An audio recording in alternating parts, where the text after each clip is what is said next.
In this short and basic video, today we will learn how to fix Windows 10 or 11 update error. So firstly, open File Explorer. Then click on this three dot. Then here click on Options.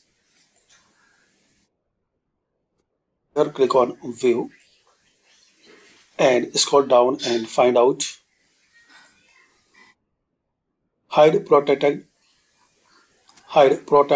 Operating System Files.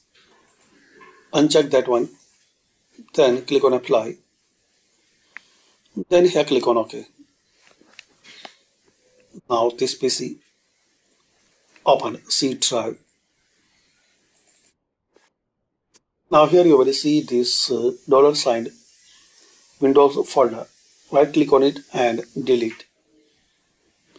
Close and open settings.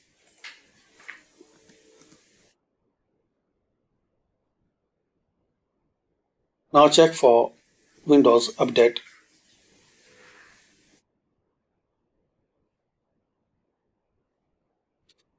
So this way you can fix and resolve Windows 10 or 11 update error.